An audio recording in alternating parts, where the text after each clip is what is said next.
ಯಾವಾಗ ಮದುವೆ ಆದ್ರಿ, ಯಾವ ರೀತಿ ಸಮಸ್ಯೆ ಮಾಡಿದಾರೆ ಸರ್? ಸರ ನಾನು ಮದುವೆ ಗುರುವಾರ ಆಗಿ ಸರ್ 5ನೇ ತಾರೀಕು. ಅದು ಹಿರೇಕೆರೂರು ದುರ್ಗಮ್ಮನ ದೇವಸ್ಥಾನದಾಗ ಆಯ್ತು ಸರ್. ಅದು ನಮ್ಮ ಮನೆ ಸಮ್ಮುಖದಿಂದ ಅವ್ರ ಮನೆ ಸಮ್ಮುಖದಿಂದ ಆಗಿತ್ತು ಸರ್. ಅದು ಮದುವೆ ಆಗಿ ಒಂದು 3 ದಿವಸದಾಗ ಇವಳು ಯಾರು ಏನು ಅನ್ನೋದೆಲ್ಲ ಗೊತ್ತಾಯ್ತು ಸರ್. ಇವರು ಫ್ರಾಡ್ ಮಾಡಿ ನನಗೆ ಮದುವೆ ಮಾಡಿದ್ದಾರೆ ಸರ್. ಇವರು ಬ್ರೋಕರು. ನನಗೆ ಫಸ್ಟ್ ಟೈಮ್ ಇವ್ರ ಮನೆಗೆ ಹೋದಾಗೆ ಫಸ್ಟ್ ಹುಡುಗಿ ಅಪ್ಪ ಅಮ್ಮ ಯಾರೂ ಇಲ್ಲ, ಅನಾಥೆ. ಅವರು ಚಿಕ್ಕಮ್ಮ ಇವ್ರನ್ನ ಸಣ್ಣ ವಯಸ್ಸಿನ ಸಾಕಿದ್ದಾರೆ ಅಂತ ನಮ್ಗೆ ಹೇಳಿ ಸರ್. ಬ್ರೋಕರ್ ಹೇಳಿದರು. ನಾವು ಅದನ್ನು ನಂಬಿ ನಮ್ಮ ಮನೆಯವರೆಲ್ಲ ಸ್ವಲ್ಪ ಕುತ್ಕೊಂಡೆಲ್ಲ ಮಾತಾಡಿ ಎಂಗೇಜ್ಮೆಂಟ್ ಎಲ್ಲ ಮಾಡ್ಕೊಂಬಂದ್ರಿ ಸರ್. ಅವ್ರ ಮನೆಗೆ ಹೋಗಿ ಚೆನ್ನಾಗಿ ಆಯಿತು, ಎಂಗೇಜ್ಮೆಂಟ್ ಎಲ್ಲ ಆಯಿತು. ಅದಾಗಿ ಸ್ವಲ್ಪ ದಿವ್ಸಕ್ಕೆ ನಮ್ದು ಮದುವೆ ಫಿಕ್ಸ್ ಆಯ್ತು ಸರ್. ಆಮೇಲೆ ಇವು ಮದುವೆ ಆಗಿ ಒಂದು 3 ದಿವ್ಸಕ್ಕೆ ಒಂದು ಫೋನ್ ಬಂತು ಸರ್. ಒಂದು ಫೋನ್ ಬಂದ ಕೂಡ ನಮ್ಮ ಅಕ್ಕ ರಿಸೀವ್ ಮಾಡ್ತಾರೆ. ನಮ್ಮ ಅಕ್ಕನ ಕಡೆ ಇರೋದು ಕೀಪ್ಯಾಡ್ ಸೆಟ್ ಸರ್. ಆಮೇಲೆ ನಮ್ಮ ಅಕ್ಕಗೆ ಫೋನ್ ಬಂದ ಕೂಡ ನಮ್ಮ ಅಕ್ಕ ಇದ್ದದ್ದು ಹಲೋ ಅಂತಂದು ಕೇಳ್ಕೊಂಡು ಯಾರಮ್ಮ ಅಂದ್ಕೂಡೆ ರೇಖಮ್ಮ ಇಲ್ಲ ಅಂತಂದರು. ನಮ್ಮ ಅಕ್ಕಗೆ ಸ್ವಲ್ಪ ರೇಖಮ್ಮ ಅಂದ್ಕೂಡೆ ಅನುಮಾನ ಬಂತು. ಯಾರಮ್ಮ ರೇಖಮ್ಮ ಅಂದ್ರೆ ನಮ್ಮಮ್ಮ ಅಂತಂತ ಆ ಸಣ್ಣ ಹುಡುಗಿ. ಆಮೇಲೆ ನಮ್ಮ ಅಕ್ಕಿದ್ದ ಫೋನ್ ಕಟ್ ಮಾಡಿ ನಮ್ಗೆ ಕರೀತು. ನಮ್ಮ ಅಕ್ಕ ಮೇಲ್ಗಡೆ ಮೇಲ್ಗಡೆ ವಾಕ್ ಮಾಡ್ತಾಯಿತ್ತು. ಆಮೇಲೆ ನಮ್ಮ ಮಾಮಾರನ್ನ ನಮ್ಮನ್ನೆಲ್ಲ ಕರೆದು ಹಿಂಗೆ ಹೇಳ್ದಂಗೆ ಹಿಂಗೆ ಫೋನ್ ಬಂದಿತ್ತು ಹಿಂಗೆ ಅಂತಂದು ಹೇಳ್ತು. ಆಮೇಲೆ ತಿರ್ಗಾ ಫೋನ್ ಮಾಡಿ ನಮ್ಮ ಅಕ್ಕ ಕರೆಕ್ಟಾಗಿ ಕೇಳ್ತೀರಿ, ಯಾರಮ್ಮ ನೀನು ಪಾಪು ಹೆಂಗೆ ಏನು ಎಲ್ಲ ಕೇಳಿದಾಗ ನಮ್ಮಮ್ಮ ರೇಖಮ್ಮ ಅಂತಂದು ಎಲ್ಲ ಹೇಳ್ತು ಪಾಪು.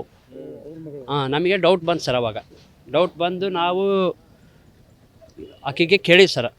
ಕೇಳಿದ್ವಿ ಏನಮ್ಮ ನಿಂದು ಏನು ಮದುವೆ ಆಗಿತ್ತಾ ಏನು ಅಂತಂದು ಇಲ್ಲ ಇಲ್ಲ ಇಲ್ಲ ಅಂತಲೇ ಬಂದ್ಲಕ್ಕಿ. ಆಮೇಲೆ ಕಡೆ ನಾವು ಮತ್ತು ಸುಮ್ಮನಾದ್ವಿ. ಮತ್ತು ಆಮೇಲೆ ಕಡೆಗೆ ಇವತ್ತು ಬೆಳಗ್ಗೆ ಸುಮಾರು ಒಂದು 3 ಗಂಟೆ ಆಗಿತ್ತು ಸರ್. 3 ಗಂಟೆ ಆಗಿತ್ತು. ಅಲ್ಲಿ ಹಾಲನ್ನೇ ಮಕ್ಕಂದಿದ್ಲು. ನಮ್ಮ ಅತ್ತೆಯರ ಜೊತೆಗೆಲ್ಲ ಮಕ್ಕಂದಿದ್ದು ಇಲ್ಲ ಇಲ್ಲಕ್ಕಿ. ನಮ್ಮ ಅಣ್ಣ ಇದ್ದಾನು 3 ಕಾಲೇನಾಗಿತ್ತು. ಅವು ಎದ್ದು ನೋಡ್ತಾನೆ ಪಕ್ಕಕ್ಕೆ ರೇಖಾನ ಇಲ್ಲ ಅಂತಂದು ನಮಗೆಲ್ಲ ಎದುರಿಸಿ ಸರ್.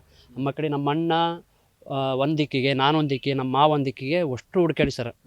ಆಮೇಲೆ ನಮ್ಮೂರಿಂದ ಒಂದು 2 ಕಿಲೋಮೀಟ್ರ್ ದೂರದಾಗ ಕುತ್ಕೊಂಡ ಸರ್. ಅಲ್ಲಿ ನಾನು ಕರ್ಕೊಂಬಂದು ಸರ್. ಕರ್ಕೊಂಬಂದು ತುಮಿಕಟ್ಟೆ ಸ್ಟೇಷನ್ಗೆ ಕರ್ಕೊಂಬಂದು ಕುಂದಿರಿಸಿ ಆಮೇಲೆ ಕಡೆ ಅವ್ರು ಇಲ್ಲಿಗೆ ಕಳಿಸಿ ಸರ್. ಈಗೂ ಅದನ್ನ ಹೇಳ್ತಾರೆ ಸರ್. ನನಗೆ ಮದುವೆ ಆಗೈತೆ ಅಂತ ಸ್ಟೇಷನ್ನಾಗ ಇವಾಗ ಹೇಳಿ ಸರ್. ಬೆಳಗ್ಗೆ ಹೇಳಿದ್ಲು. ಅದು ಪೊಲೀಸ್ ಸರ್ ಕೇಳಿದಾಗ ನನಗೆ ಮದುವೆ ಆಗೈತೆ ಅಂತ ಅವಾಗ ಹೇಳಿದ್ಲು. ಅವು ಫಸ್ಟ್ನೇ ಗಂಡ ಐದಾನಂತ ಬಿಟ್ಟೋಗ್ಯಾನಂತ. ಈಗ ಸರ್ ಅದು ಗೊತ್ತಿಲ್ಲ ಸರ್. ಅವ್ರು ಇದೇ ಕೆಲಸನ ಏನೋ ಗೊತ್ತಿಲ್ಲ ಸರ್. ಇವಳು ಮಾತ್ರ ನಮಗೆ ಸುಳ್ಳು ಹೇಳಿಕೆಂತನ ಬಂದಣ. ಬ್ರೋಕರ್ ಸಮೇತನೂ ಸುಳ್ಳು ಹೇಳಿದ್ದಾರೆ ಸರ. ನಾನು ಬ್ರೋಕರ್ಗೆ ಅಂತ 2.5 ಲಕ್ಷ ಕೊಟ್ಟೆ ಸರ್. ನನ್ನ ಕಡೆಗೆ ಪ್ರೂಫ್ ಐತೆ ಸರ್.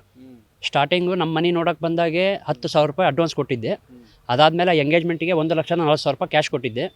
ಅದಾದಮೇಲೆ ಮದುವೆ ದುರ್ಗಮ್ಮನ ದೇವಸ್ಥಾನದಲ್ಲಿ ಆಗಿತ್ತಲ್ಲ ಅವಾಗ 1 ಲಕ್ಷ ಕ್ಯಾಶ್ ಕೊಟ್ಟಿದ್ದೆ ಸರ್. ಬ್ರೋಕರ್ ಕಡೆ ಕೊಟ್ಟಿದ್ದೆ ಸರ್. ನಾವು 1 ರೂಪಾಯಿ ದುಡ್ಡು ಸರ್. ಅದು ಬ್ರೋಕರ್ ಇವರು ಎಲ್ಲರೂ ಏನು ಸರ್ ಅದು ಗೊತ್ತಿಲ್ಲ. ಒಟ್ಟು 1 ರೂಪಾಯಿ ದುಡ್ಡು ಸರ. ನಾನು ಭಾಳ ಕಷ್ಟಪಟ್ಟಾನಿ. ಇವರು ನಾನು ಮದುವೆ ಟೋಟಲ್ ಸರ್ 4 ಲಕ್ಷ ಖರ್ಚಾಗಿ ಸರ್. ನಾನು ಯಾಕಂದ್ರೆ ರೀಸೆಂಟಾಗಿ ಒಂದು ಡಿಸೆಂಬರ್ ಎಂಡಿಗೆ ಅಮ್ಮಗೆ ಆಪ್ರೇಷನ್ ಆಯ್ತು ಸರ್. ಬಾಪೂಜಿ ಆಸ್ಪತ್ರೆಗೆ 1 ತಿಂಗಳು ಇದು ಬಂದು ಸರ್. ನನ್ನ ಮದುವೆಗೆ 6 ದಿವಸ ಆಗಿ ಸರ್. 6 ದಿವಸ 5ನೇ ತಾರೀಕಿಗೆ ಮದುವೆ ಆಗಿದ್ದು. ಎಲ್ಲ ಗೊತ್ತಾಯ್ತು ಸರ್. ಕಂಪ್ಲೇಂಟ್ ಇವತ್ತು ಸರ್. ನಾವು ಬೆಳಗ್ಗೆ 6 ಗಂಟೆ 6:30 ಬಂದ ಸರ್. ನಾನು ಇವತ್ತು ಅಂದರು. ಅದು ನ್ಯೂಸು ಎಲ್ಲ ಬಂದ್ಮೇಲೆ ತಗೊಂಡು ಸರ್. ಸರ ನನಗೆ ನ್ಯಾಯ ದೊರಕಿಸ್ಕೊಡ್ಬೇಕು. ನಂದು ರೊಕ್ಕ ನನಗೆ ಬರಬೇಕು. ಇನ್ನು ಮುಂದೆ ಯಾರಿಗೂ ಈ ಥರ ಅನ್ಯಾಯ ಆಗಬಾರ್ದು ಅಷ್ಟೇ ಸರ್. ಮೇಡಮ್ ನಿಮ್ಮ ಮದುವೆ ಆಗಿತ್ತು ಕಳೆದ 5-6 ದಿನದಿಂದ ನಿಮ್ಮ ಮದುವೆ ಆಯಿತು ಅಂತ ಹೇಳ್ತಾರೆ. ಅವ್ರು ಏನು ಹೇಳ್ತಾರೆ, ನಮ್ಮನ್ನು ಫ್ರಾಡ್ ಮಾಡಿ ಮದುವೆ ಆಗಿದ್ದಾರೆ, ನಮಗೆ ದುಡ್ಡು ಹೊಡೆದಿದ್ದಾರೆ, ಜೊತೆಗೆ ಸುಮ್ಮನೆ ಫೇಕ್ ಆಗಿ ಮದುವೆ ಆಗಿದ್ದಾರೆ, ಅವ್ರಿಗೆ ಆಲ್ರೆಡಿ ಮದುವೆ ಆಗಿ ಮಗು ಇದೆ ಅಂತ ಹೇಳ್ತಿದ್ದಾರೆ. ನೀವೇನಂತೀರಿ? ನಮಗೇನು ಮದುವೆ ಮಾಡ್ಕೊಂಡಿದ್ವಿ ನಿಜ. ಅದು ಬ್ರೋಕರ್ ಅವ್ರಿಗೆ ಹೇಳಿ ಎಲ್ಲ ಒಪ್ಸಿ ಮಾಡಿದ್ದಾರೆ. ಅವ್ರಿಗೆಲ್ಲದಕ್ಕೂ ಒಪ್ಕೊಂಡು ಅವ್ರು ಮದುವೆ ಮಾಡ್ಕೊಂಡಿದ್ದಾರೆ ನಮ್ಮನ್ನ. ಹುಡುಗಿ ಇಲ್ಲ ನನಗೆ. ನಮ್ಮ ಅಕ್ಕನ ಮಗಳು ಒಬ್ಳಿದ್ದಾಳೆ ಅಷ್ಟೇ. ಬ್ರೋಕರ್ ಉಂಟು, ಅವ್ರುಂಟು. ನಮ್ಗೆ ನನಗೆ ಮಕ್ಕಳಿಲ್ಲ. ನಮ್ಮ ಅಕ್ಕನ ಮಗಳು ಸಾಕೊಂಡಿದ್ದೀನಿ. ಫಸ್ಟಿಗೆಲ್ಲ ಎಲ್ಲ ಹೇಳ್ಬಿಟ್ಟು ಅವ್ರಿಗೆ ಇದು ಮಾಡಿರೋದು. ಅವರೆಲ್ಲ ಒಪ್ಕೊಂಡೆ ಮದುವೆ ಮಾಡ್ಕೊಂಡು ಬಂದಿರೋದು ನಮ್ಮನ್ನ. ನಮ್ ಬೋವಿಸು. ನಾವು ಲಿಂಗಾಯತ್ರ ಅಂತ ಹೇಳಿಲ್ಲ. ಬ್ರೋಕರ್ ಅವರು ಮಾತಾಡ್ಕೊಂಡು ಅವ್ರು ಹೇಳಿದ್ದಾರೆ ಅಷ್ಟೇ. ಯಾರು ನಮಗೇನು ಹೇಳಿಲ್ಲ. ಅವ್ರವ್ರು ಮಾತಾಡ್ಕೊಂಡು ನಾನು ಮದುವೆ ಮಾಡ್ಕೊಟ್ಟಿದ್ದಾರೆ. ನಮಗಿಲ್ಲ ಯಾರು. ಅವರು ನಮ್ಮ ಚಿಕ್ಕಪ್ಪರಿಗೆ ಕಾಂಟ್ಯಾಕ್ಟ್ ಮಾಡಿ ಮದುವೆ ಮಾಡಿಕೊಟ್ಟಿದ್ದಾರೆ ಅಷ್ಟೇ. ನಮ್ದು ಗಿರಿಯಾಪುರ, ಹೊಸದುರ್ಗ ತಾಲೂಕು. ಅದೇ ಅವ್ರಿಗೆ ಗೊತ್ತಿಲ್ಲ, ನಮಗೆ ಗೊತ್ತಿಲ್ಲ. ಬ್ರೋಕರ್ ಇದಾರಲ್ಲ, ಅವ್ರ ಕಾಂಟ್ಯಾಕ್ಟ್ ಇವ್ರ ಕಾಂಟ್ಯಾಕ್ಟ್ ಒಬ್ರು ಇದಾರಂತೆ. ಜೀವನ ಹಂಗೆ ಯಾರು ಹೇಳಿದ್ರು ಅಂತ ಮದುವೆ ಆಗ್ಬಿಡ್ತಾರೆ ಯಾರಾದ್ರೂ ಬಂದಂಗೆ. ನಿರ್ಭೀತ, ನಿಷ್ಪಕ್ಷಪಾತ, ವಿಶ್ವಾಸಾರ್ಹ ಸುದ್ದಿಗಳಿಗೆ ಮತ್ತೊಂದು ಹೆಸರಾಗಿರುವಂತ News18 ಕನ್ನಡ ಈಗ ಆಪ್ನಲ್ಲೂ ಲಭ್ಯವಿದೆ. ದಯವಿಟ್ಟು ಇಲ್ಲಿರುವಂತ QR ಕೋಡ್ ಸ್ಕ್ಯಾನ್ ಮಾಡಿಕೊಂಡು ಆಪ್ ಡೌನ್ಲೋಡ್ ಮಾಡೋದಕ್ಕೆ ಮರಿಬೇಡಿ. ನಿಮ್ಮ ಬೆಂಬಲ ಹೀಗೆ ಸದಾ ನಮ್ಮೊಂದಿಗಿರಲಿ. ಧನ್ಯವಾದ.